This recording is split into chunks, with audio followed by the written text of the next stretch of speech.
Paradox, a situation or action having seemingly contradictory qualities. You may not recognize it, but the ski industry is faced with such scenarios in every facet of their existence. These issues are majorly responsible for many of the complaints we hold against the sport today. Join us as we explore 4 of the biggest challenges facing the prosperity of North America's resort skiing scene.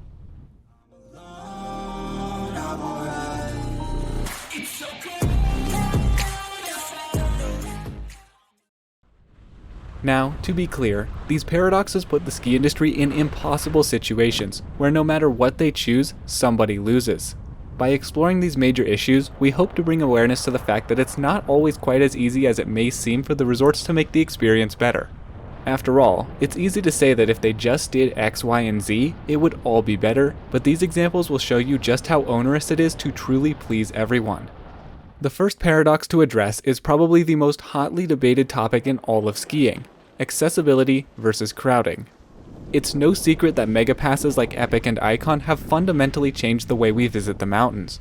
Before these passes, one would be stuck paying for day tickets at multiple mountains throughout the season, or buying a season pass to only one mountain.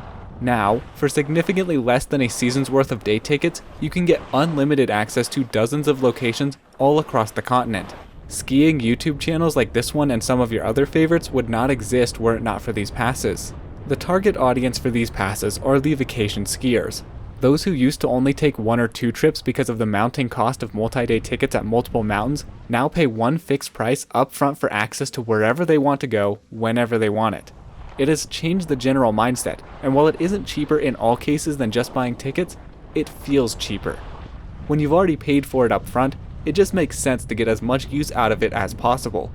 So people who used to take 1 or 2 trips a year might now take 3 or 4 because of the accessibility the passes give them.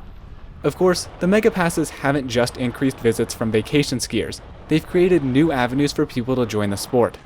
These passes don't only include their huge Tahoe, Utah, and Colorado destination mountains, they also include access to a number of smaller, local-sized hills all across the continent.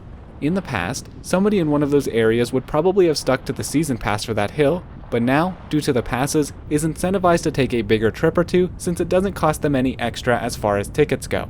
This also goes back to the mindset shift. Even if it may not actually be cheaper per day, buying a pass up front just feels more attainable. It also gives a bit of an air of belonging, where people can sometimes see it almost as a bit of a membership to this network of mountains. There are certainly economics at play, but when it comes to attracting new audiences, an important piece to reckon with is the psychology of it all. Of course, it wouldn't be a paradox if there wasn't a self-perpetuating conflict. And in this case, it's the painfully obvious case that the passes attract more people to ski while the mountains can't expand fast enough to keep up. You all have seen the videos of the lift line monstrosities. You know exactly what I'm talking about. Accessibility is a great concept because it allows previous geographic and class divisions to be somewhat overcome, allowing anyone who wants to ski to do so. However, it's attracting these new audiences while maintaining the old demographic as well, which just leads to more people overall. Of course, the solution seems simple, to limit passes, but regardless of what strategy is employed to enforce such a limit, it will disproportionately exclude certain groups, thus destroying the entire accessibility side of the coin. If the resorts want to focus on accessibility, that will inevitably lead to overcrowding because they're not increasing capacity at the same rate. However, if they focus on spreading people out, that inevitably diminishes the accessibility.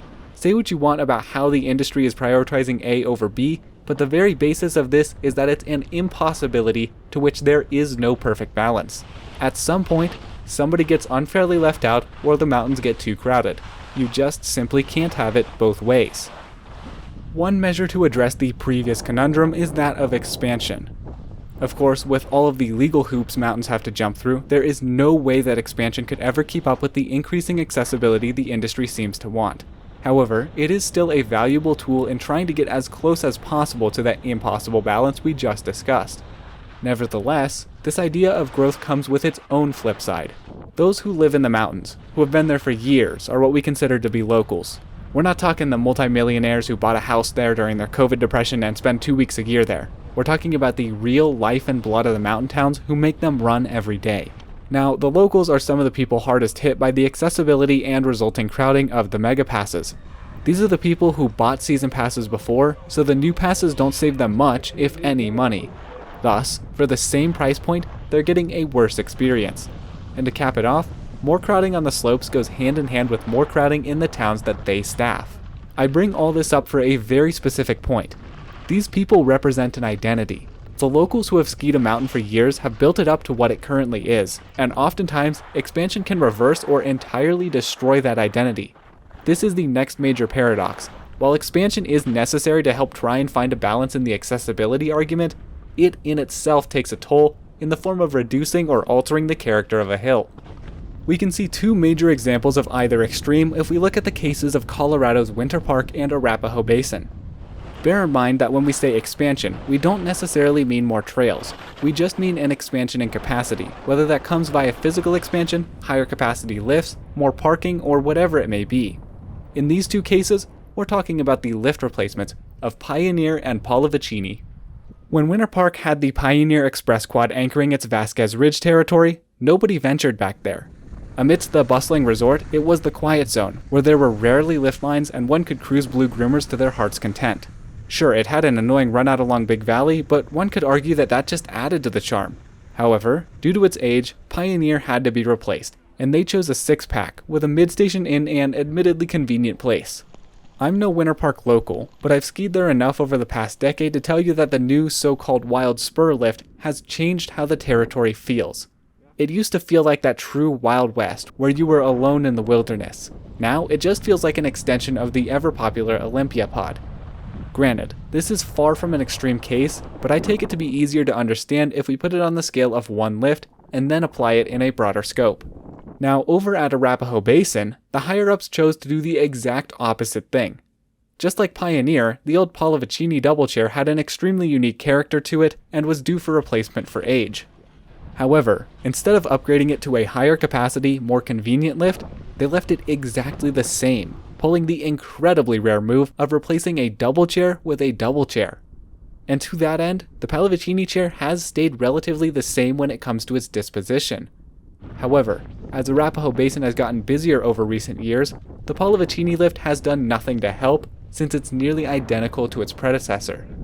In the Winter Park case, they sacrificed identity for growth. At a basin, they maintained that identity but lost an opportunity for growth. Just as before, you can't have it both ways. Choosing growth constitutionally changes the persona of a mountain, zone, lift, or whatever it may be. No other way around it.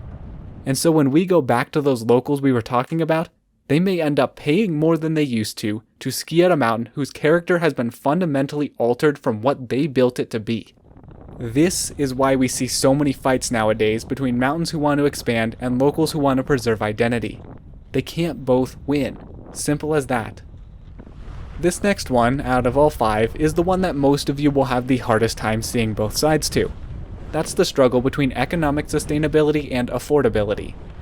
At the end of the day, these ski resorts are controlled by powers much greater than you and I. If the ski resorts don't make enough money, the rich investors won't continue to operate them, and bye-bye skiing. So yes, it's quite easy to see that prices are increasing exponentially and show no signs of slowing down. It's quite easy to name the cause as corporate greed, and while that is undeniably a component of it, especially when it comes to one particular company, at the end of the day, the mountains do have to make money. One strategy that has, for the most part, helped both sides of this equation are the mega passes we've been discussing all video.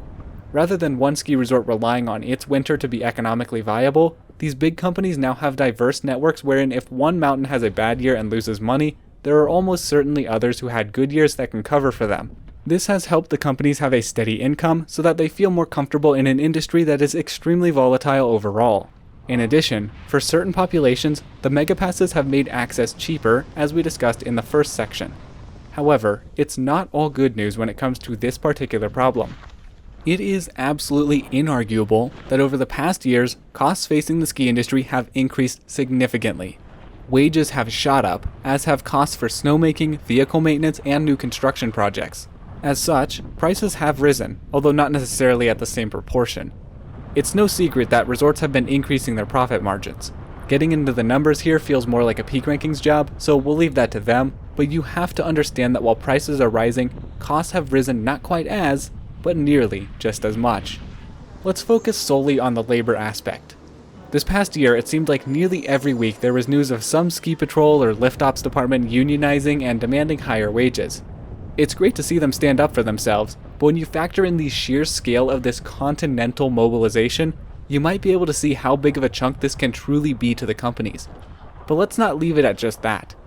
We see the argument made, time after time, that in order to pay workers a more fair wage without passing the cost to the consumer, the companies should take it out of their profit margins. This is absolutely true, with a few catches. In this case, the fallacy isn't in wanting fair pay, it's in assuming the change would be easy, costless, or purely a matter of willpower. At the end of the day, yes, it's doable. However, what the companies currently have going is a model.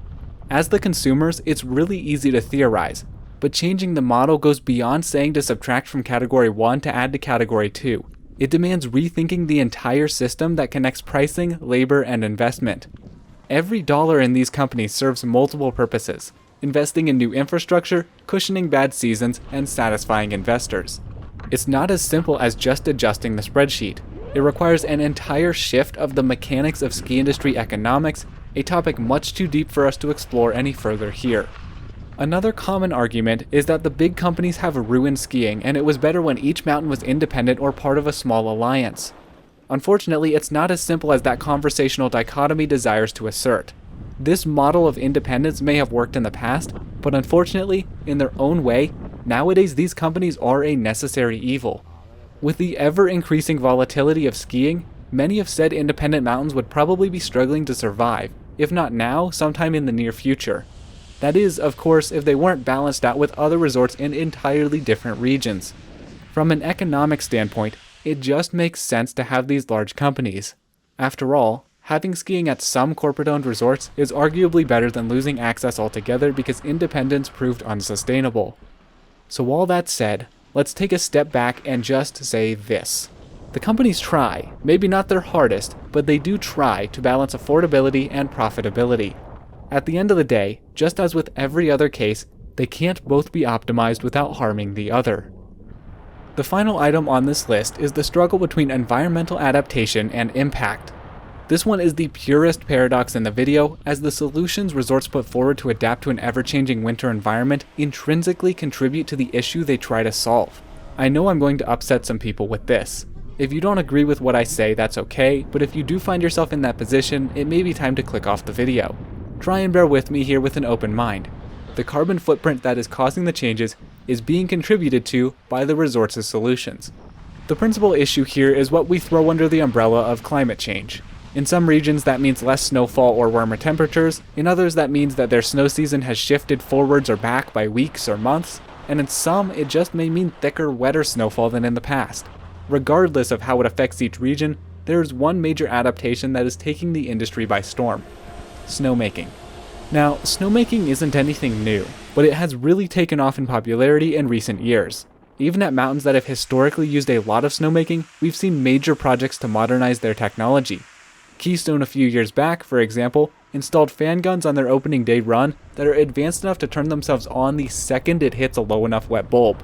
This makes them more efficient, and in the current climate, efficiency is key. Nonetheless, despite the ever-increasing efficiency of modern snowmaking, it still comes with a pretty significant footprint, particularly in the form of electricity usage. By using so much energy, they have a pretty significant carbon footprint, which further contributes to the changes they're working so hard to adapt to. Through their solutions, the mountains are furthering the problem. Now, this issue is unique from the others on this list because there is one piece of technology being used in a limited capacity that can actually help both sides.